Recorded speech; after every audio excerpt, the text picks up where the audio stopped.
So today we are presenting Everyday Heroes, How to Be an Effective Support Person for Survivors of Domestic and Sexual Violence by Shelley Schreiner. Thank you very much for that. I appreciate it. Uh, my name is Shelley Schreiner. I'm the executive director at the Alliance. The Alliance is a nonprofit organization based in Salida, and our mission is to empower individuals beyond domestic and sexual violence through services, education, and social change. And this presentation has we've put together to give folks like yourselves some tools to recognize when someone might be experiencing domestic or sexual violence, and give you some tips and tools on how to respond and be a really helpful support person for them. We know at the Alliance that most people who are experiencing domestic or sexual violence don't call us directly, and they don't call law enforcement directly. We know that most of the time they reach out to a trusted friend or family member, or sometimes a community leader. And as employers and entrepreneurs and business owners, we know that you are all really important leaders in your community. So we want to make sure that you know how to handle it properly if you do have someone disclose abuse or assault to you.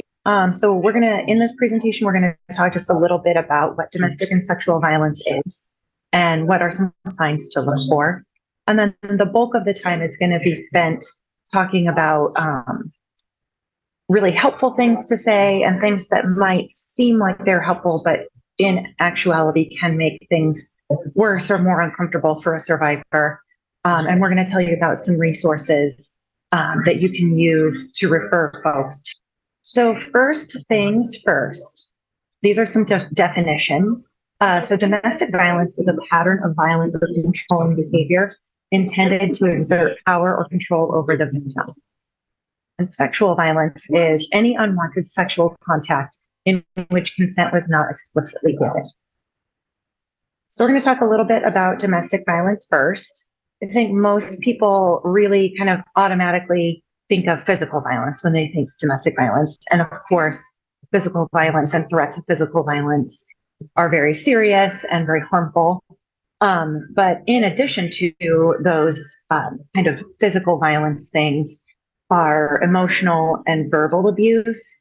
So that would be things like name calling, gaslighting. If you're familiar with that term, that's behavior that's intended to make the victim sort of question their own reality, trying to make them think they're crazy, things like that. Also, social control and isolation are really, really prominent and really common in abusive relationships. So that would be just keeping people away from friends and family, a lot of constant communication. So, constant texting and calling, wanting to keep tabs on where the victim is and what they're doing and who they're talking to, and have control over that. We also like to highlight financial abuse. So this is very, very prevalent and not something that people necessarily recognize as being an abusive behavior. The financial abuse would be things like denying someone the ability to hold a job, or having control over their paycheck, taking their money and not letting them have any control over finances. It also can include things like preventing someone from having their name on a lease or on any utilities, which prevents them from having a credit history or a rental history, which can create really big barriers if somebody does try to leave the relationship and they have no rental history. They have a very difficult time finding new housing and things like that. Also want to highlight digital abuse. So this is something that we are seeing a lot more of in recent years. So this is things like using apps on people's phones to track their location. Those little AirTags, the Apple AirTags, can be placed in someone's purse or in someone's car without them knowing, and used to track their location. And just kind of with the rise and the prevalence of cell phones and how much we rely on those, abusers are finding new and different tactics to use that technology against victims. One last thing I want to point out from this slide is So strangulation is really prevalent in abusive relationships. It's present in about 90% of abusive situations. And it's something that victims often don't think to disclose unless they're directly asked about it. But a lot of times people think of strangulation as like a hand on the throat, and that certainly does happen. But there's also scenarios in which people might hold a pillow over someone's face or, hold them down by their neck. And victims often don't think to equate that with strangulation. And so that's just something to be really aware of when we're talking about some of the patterns around domestic violence.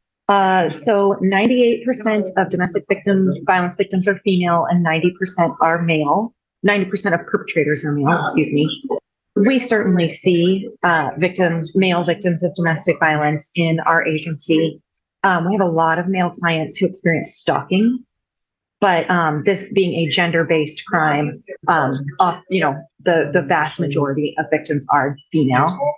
It is the leading cause of injury for women, more than car accidents, muggings, and rapes combined. And only about 34% of people who have injuries from a domestic violence incident ever seek medical care for those injuries.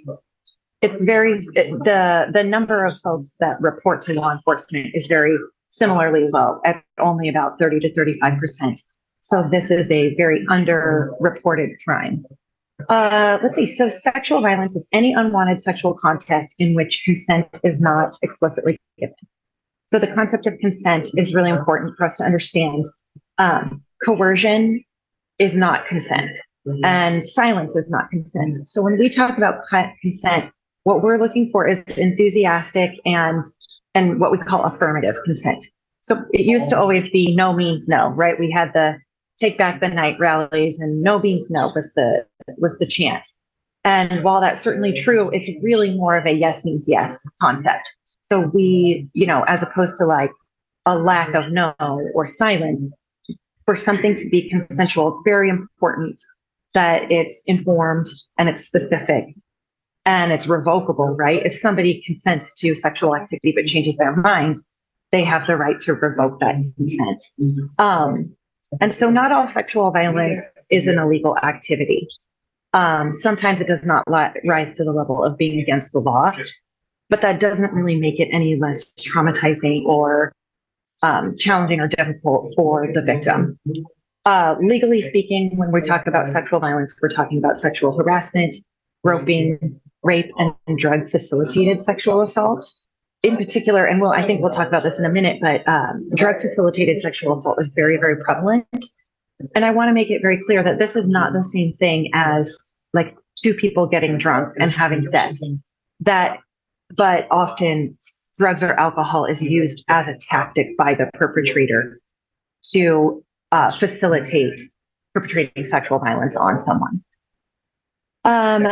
So if folks are mandatory reporters in your line of work, so that would be someone who's required to report abuse or assault of a minor or somebody over the age of 70, sexual violence is included in those reportable behaviors. And so if you are a mandatory reporter through your line of work, this would include sexual violence would be included in what you would need to report. And something I think is really important for people to understand is that it can occur within intimate partnership. So just because two people are in a relationship does not mean that sexual violence cannot occur. Sexual abuse and sexual misconduct can still occur within a marriage or dating relationship or between ex-partners. So 8 out of 10 sexual assaults are perpetrated by someone the victim knows. I know that culturally we kind of have this idea of like the nefarious stranger jumping out from behind the bush on the jogging path to assault someone. And while that certainly does happen, the vast majority of times it is someone that the victim knows. 52% of sexual assaults occur in the victim's residence, which when we're talking about things like housing issues and a scarcity of housing and affordability of housing, it really becomes a factor here, because if you've been assaulted in your home, it may not feel safe to go there. You may need to seek another residence. And we all know that that can be really difficult and really challenging for folks. Only about an estimated 35% of sexual assaults are reported to law enforcement. I would be surprised if it's actually even that high. I think it's far lower than that. And 62% of sexual assaults perpetrators use drugs or alcohol as a tactic, as we talked about previously. So there's a lot of reasons why domestic and sexual violence are so underreported. A lot of times, if someone calls law enforcement in a domestic or sexual violence situation, it's going to make things much worse for them at home. And it's very, very dangerous when victims report the 72 hours after calling law enforcement is the most dangerous. And they're far more likely to be assaulted during that time. So that's one factor. Other factors include things like, in a small town like in Salida, it's a tiny little town. And so if somebody's been sexually assaulted or is experiencing domestic violence, they're often really hesitant to speak up because everyone will know their business. And, perhaps their perpetrator's cousin works at the police department or something like that. And so, that privacy and confidentiality piece is a big factor for people in making the decision of whether or not to report. It's also worth remembering that, especially in domestic violence situations, I think we have this cultural idea that victims are just waiting for the right moment to flee and that they, hate their abuser. And in fact, it's not really true. These are their partners. It's often the parents of their children. And, it's worth remembering and reinforcing that they love them, and so leaving and, why can't they just leave is something that people often say. And it's really just not quite that simple. There's financial issues, there's legal issues, but there's also the fact that this is their partner and they love them. Everybody will get out of it. So one other specific behavior that we want to just highlight and make people aware of is reproductive coercion. So this occurs in a relationship when one of the partners is using reproduction as a tactic to exert power and control. So that can look like birth control, sabotage, right? Like flushing someone's pills down the toilet, or it can look like poking holes in the condoms so that someone gets pregnant. It can also look like refusing to allow someone to access medical care, including abortion or birth control. It can include things like forcing someone to have an abortion when they don't want to. And so this is extremely common and not something that up until very recently we have been screening for. We've started screening for this in the last year or so. And very similar to strangulation, these behaviors are not things that our clients typically think to tell us unless we ask specifically about it. And they oftentimes don't necessarily even realize that this behavior is abusive and this is not okay.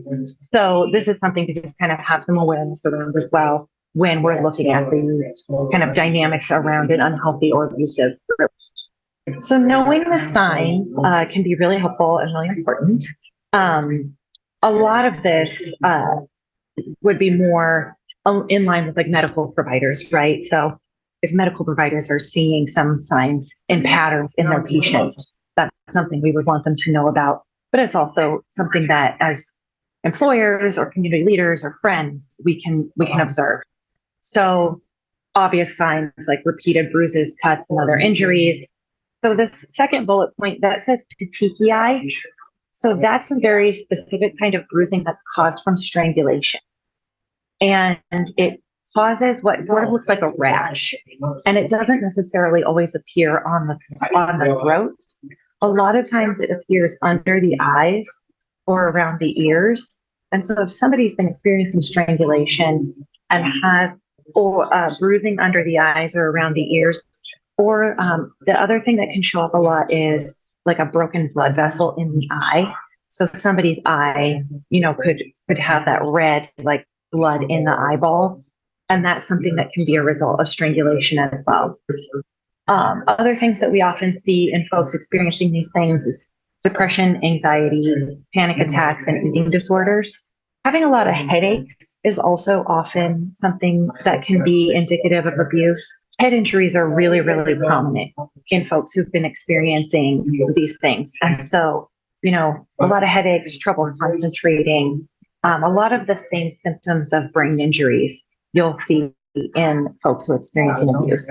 Also, substance use, self medication is very real. And folks who are experiencing domestic violence often self medicate with substances like drugs or alcohol. And another sign that can be a big signal of abuse is unhappiness about being pregnant. Now, of course, there's plenty of reasons why somebody might have anxiety or, struggle with a pregnancy, but this can be one of the reasons why someone has a hard time. So now we're getting to the really uncomfortable part, right? Which is you have a suspicion that somebody is being abused or assaulted, and you want to help, but we are very socialized not to talk about this, right? I mean, it's gotten better in the last 30 or 40 years, but still, this is often something that is very difficult to approach, and it's very uncomfortable to bring up. So the point mostly of this presentation is to give you all some tools to do that so that you don't have to feel so anxious and so uncomfortable while trying to be helpful and supportive to someone. So there are some really bad ways to ask this question. And, I've heard them in emergency rooms. I've heard them from doctors' offices, from teachers, from therapists. And these are the kinds of things we want to avoid saying. So we don't want to ask minimizing questions such as, you're not being abused, right? Or, I know it's really weird, but are you safe at home? I have to ask. So that really shuts down the conversation. It really minimizes someone's experience. And it basically creates a wall in which if they did feel like they trusted you and wanted to disclose that, I mean, they're not going to now, right? Like, you're not being abused, right? Like, nobody's going to, they can almost not say yes to that. And so questions like that it's easy for that to come out of your mouth because you're just trying to not make it weird. But if that person is in fact experiencing abuse, by asking the question in that way, we've really prevented them from being able to get the help that they need. So what we want to do instead is ask open-ended questions. One that is really, really helpful is, how are things going at home? That gives somebody the opportunity to talk about whatever might be going on. You are showing to them that you notice that perhaps something is not quite right, and that you care enough that you're making a safe place for them to disclose that to you. And so that's a really good question. It's a really good way to bring it up. Because if they don't feel comfortable disclosing, or if nothing's going on and we're just reading the situation wrong, it's not difficult for them to just say, no, everything's going fine. Thank you for asking, right? It doesn't put people on the defensive if you ask it in that way. Other ways, during COVID, we really liked to acknowledge up front, like, we know that this is a really stressful time. Can you tell me about how things are going with you and your family? Again, those are questions that can keep people from feeling defensive or attacked and create a safe space for them to disclose to you so that we can get them the help that they need. Next up, let's say somebody has told you things aren't going well at home. There's actually a lot of fighting. There's a lot of violence. It's really bad, and I don't know what to do. So we know that they're coming to you and saying these things, right? Because you're trusted leaders in the community. So if that happens, it can be really hard to know what to say and really hard to know what to do. Again, we are socialized not to talk about this. It's a private family matter. And, so it's very, very difficult to know what to say. So the next couple of sections of this are going to give you some ideas about things that are helpful to say, and sort of steer you away from things that might feel very helpful to say, but are actually challenging for folks. So the first step in being somebody's everyday hero, right? Being the person who helps them get the help they need is to believe survivors. So just believe them, just do it. And a lot of people say, well, but what if they're making it up? So what if they are? It's not, unless your job is law enforcement or the judicial system, It's not really your job to investigate crimes, right? So if somebody is coming to you and saying that they have experienced abuse or assault, the most important thing that you can do is believe them. In many cases, they have already been made to believe. Remember when I talked about gaslighting early in the presentation? In many ways, they've already been led to believe that they're making this up in their head. Or maybe it wasn't as bad as I thought it was. Or, they're already doubting themselves. So to question their experience really only serves to re-traumatize them and make them feel even less confident in themselves and their experience and their reality. So believing them is very, very important. People, and a little bit further to the point of like, well, what if they're just making it up? The vast majority, I believe it's somewhere in the 95% range of claims of sexual assault and domestic violence are true. The few that aren't are usually motivated by some sort of need that someone has that's not getting met. So I'll give you an example. At my agency, we provide emergency safe housing to people who have experienced domestic or sexual violence. And we had a young lady call on a Friday evening and say that could we put her in a hotel? She needed a place to stay. But she had not experienced domestic or sexual violence. She just didn't have any place to go. She was unhoused for a period of time. So, we said, I'm sorry, we can't help you. We gave her some other resources to call that were more appropriate for her situation, but they couldn't help her either. So the next day she called and said she'd been sexually assaulted. Now, that turned out not to be true, but she was trying to get that need met, right? She was trying to find a safe place and a way to keep herself safe. And people who are in traumatic situations are very skilled at keeping themselves safe, and they know what they need to do to make themselves safe. So even with the acknowledgement that there are rare claims of domestic or sexual violence turn out not to be true, it's worth having some awareness that if that's happening, there's probably something that person needs that they're not able to get any other way.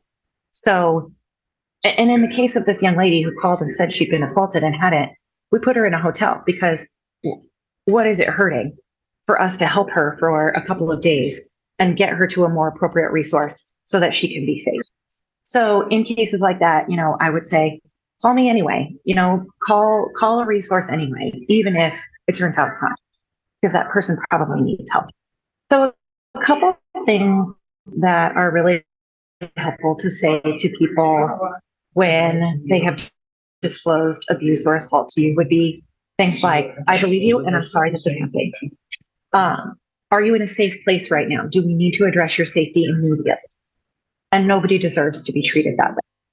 Because keep in mind, if somebody's been in an abusive relationship for a decade, they've been told very frequently, you're stupid, you're useless, nobody will help you. And, you asked for this because you did X, Y, or Z. And the fact is that's not true. The only thing that causes domestic or sexual violence is a perpetrator choosing to perpetrate.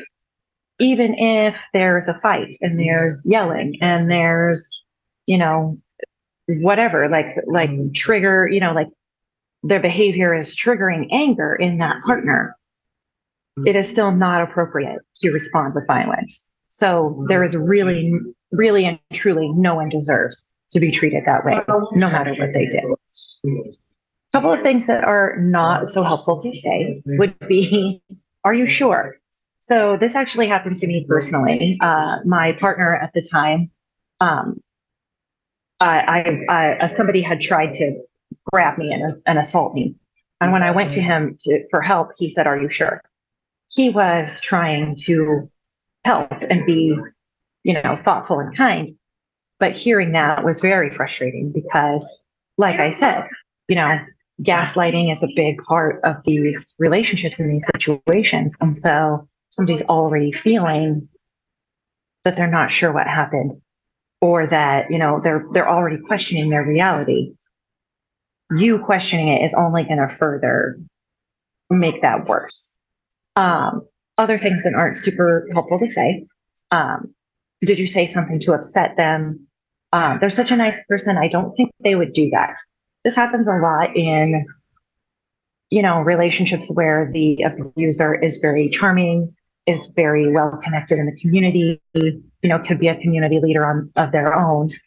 And so, as such, a lot of people, like them or admire them or respect them. And so they have a hard time believing that they would do something like this. But in reality, abusers manipulate not just their victims, but most of the people around them.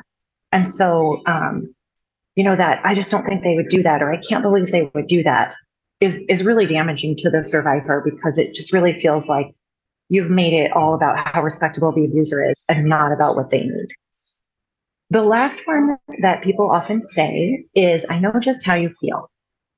And that feels like a really good thing to say because you're trying to establish empathy with that victim, right? You're trying to let them know that you care about them and you understand where they're coming from. But the fact is that we don't know just how they feel, even if we've experienced something similar or the same. And I have seen this particular statement really damage survivors when their therapist says it or their lawyer says it or someone in their family says it, because the fact is that we don't know.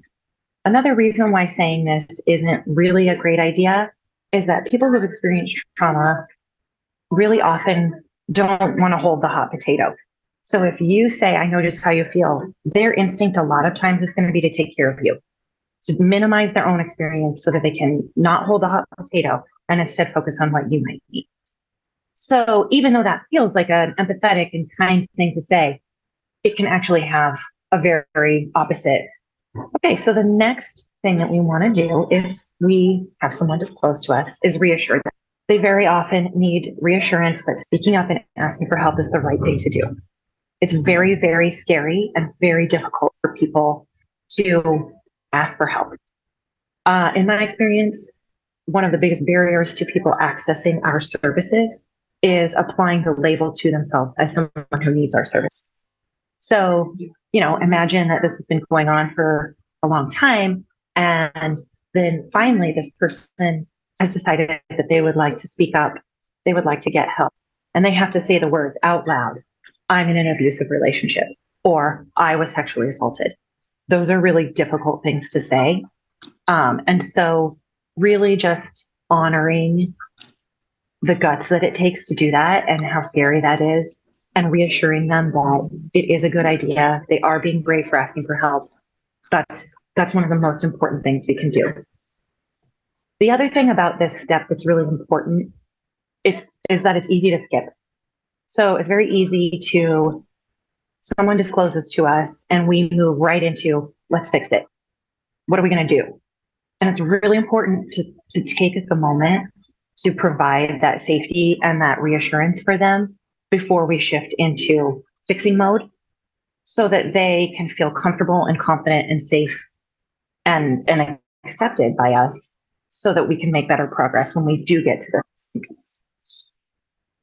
So a couple of things that are great to say to reassure a survivor. What happened isn't your fault. Because it's not.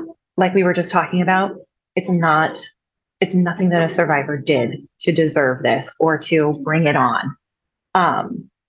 So it's really important to just keep reminding people that it isn't their fault, because people who've experienced these traumas often do feel like it's their fault. And many times they've been told it was their fault. And so taking that moment to reassure them, this isn't your fault, is very important. You're brave for seeking help. I know this is scary, but you're not alone. Let's find out what your options are. A couple of things that are not very reassuring for survivors would be things like, do we really need to get law enforcement or anybody else involved? Can't we just handle this crisis? Yeah, we could, but that's not what they're asking us to do. And by trying to just be hush hush about it, we're stigmatizing it more. We're creating more anxiety. We're creating more guilt, more second guessing on the part of the survivor. So if they don't want to handle it privately, then we don't. We do what they need for their safety. And don't you think reporting it will just make it worse? Yes, it probably will. That in reality, it will. It will probably make it worse. So, bringing that up, not helpful. Because I guarantee you, this survivor already knows that it's probably going to make it worse. But our role here is to reassure them that they are taking control back over their life and that they get to drive the bus and that what they want to do is what we're going to do. I see we had a joiner. Welcome, Stacy. If you have any questions, put them in the chat or interrupt me. Okay, so the third and probably most difficult step in all of this is supporting survivors' choices.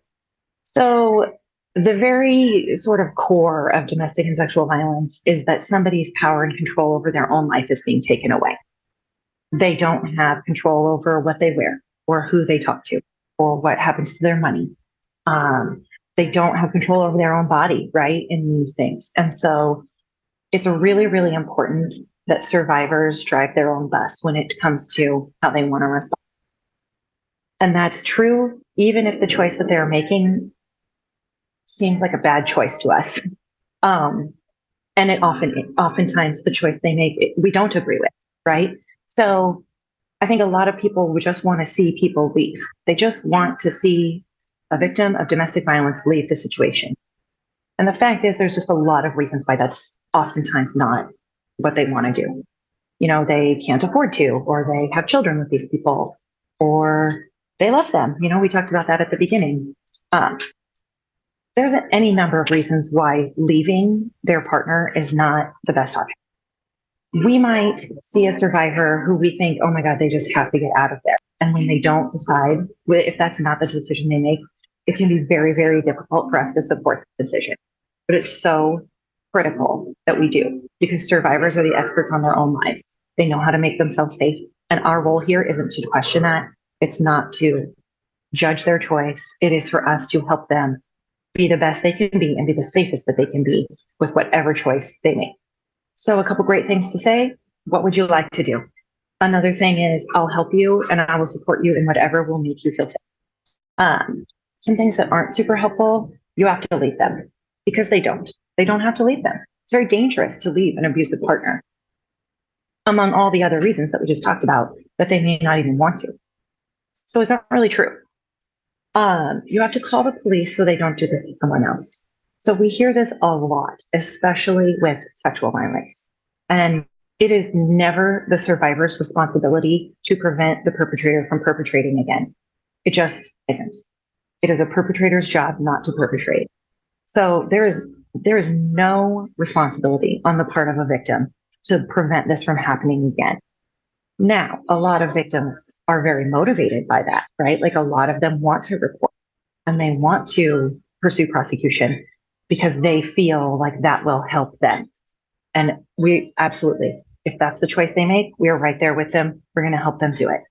But it needs to be their choice. They're the experts. They're driving the bus.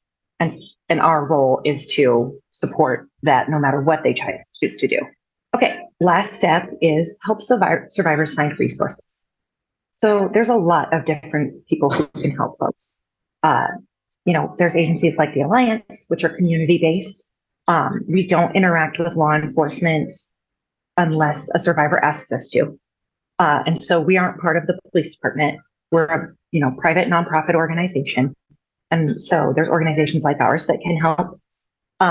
There are a lot of faith-based organizations that can be helpful if that's appropriate for a survivor. For students, there's the Title 9 coordinators. Those are people on campus who are there to respond to domestic and sexual violence for students. So there's really a lot of folks that can be helpful to someone if they are in this situation. But it's not uncommon for survivors to feel like there is nobody who can help them because they've been told no one will believe them. No one will help you. You can't do this on your own. Or perhaps they've engaged with agencies in the past. Maybe they've been on food stamps or they had to work with the Department of Human Services and had a bad experience. So they're hesitant to engage with those services in the future. But it's really helpful for us to remind them that, there are people who will believe you, there are people who will help, and we are going to get you connected to those people. So a couple of things that are really helpful to say, there are people who can help. Would you like me to make the call with you? So this is something that we do with our clients because oftentimes they really they need to make that call themselves so that they can start taking control back over their lives. But a lot of folks also need moral support, right? They need somebody to sit with them while they make that, because they're the one who know what they need. You know, if we call an agency on behalf of somebody, we can explain the situation. We can say what we think they need, but really it's up to that survivor. And so supporting them in making the calls is much more empowering to them than doing it for them. Something that's maybe not super helpful to say would be, if you're not going to leave or call the police, I just don't think there's anything that we can do, or I just don't know what to tell you. That's not true, first of all. And secondly, remember that we're supporting their choices. And so if their choice is not to leave or go to the police, there are other people that can help that have nothing to do with the criminal judicial system. And we can still help them get connected to those. So here are some examples of, these are local resources to Salida. So these are not necessarily going to be pertinent and relevant to everyone. But this is just some examples of some of the resources that you might be able to help provide to somebody. So the Alliance, that's us, right? And generally speaking, your community-based agency is going to be your best first stop. However, like in our town, it's very small. There might be somebody who doesn't want to come to work with us because, you know, one of my advocates is their sister, or, you know, whatever. So there are other agencies and other folks who can be helpful as well. We have a local mental health agency, and a lot of times those folks can be helpful, especially if they have a 24/7 crisis line like ours does. And so that could be a really good referral if somebody is struggling and needing some mental health resources. There's the non-emergency dispatch line. You know, if somebody has been experiencing domestic or sexual violence, but it's not like actively happening at that moment, calling dispatch is usually it's a great place to go to make a report without having to go through 911. Local hospitals are a great place to go, especially if somebody has experienced physical violence and they need medical care.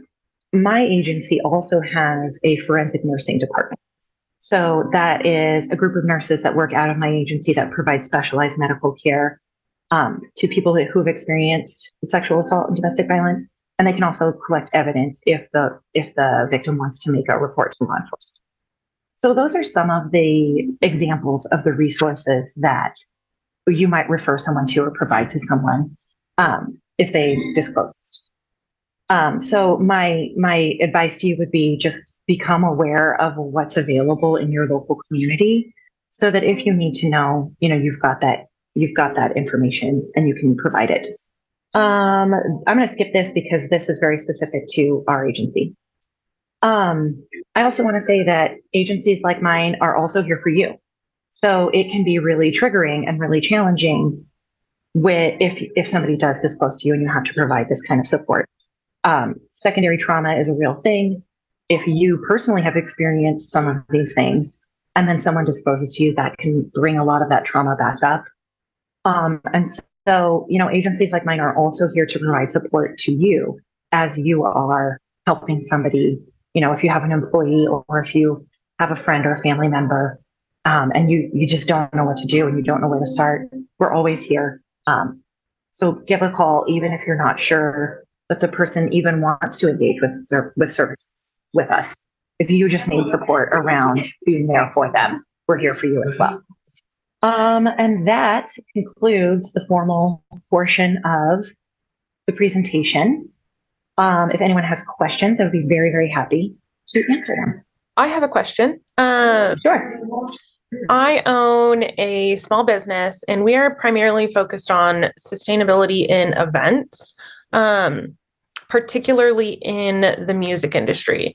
And one of my concerns for future employees, especially women, is that places like concerts, music festivals, things like that, there's often a lot of alcohol, there's often a lot of grabbing and uncomfortable situations for women.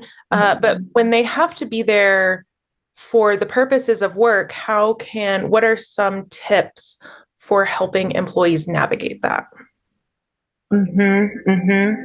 Well, first of all, I think creating a culture within your business in which that is not acceptable, right? Like that's really important. And I'm thinking of like maybe like some restaurants or venues or something where it's like if people think it's expected of them to flirt with customers or, well, yeah, you're probably going to get grabbed. That's just kind of part of the job, right? Like I think setting a very clear expectation at the get-go that like you do not have to accept that.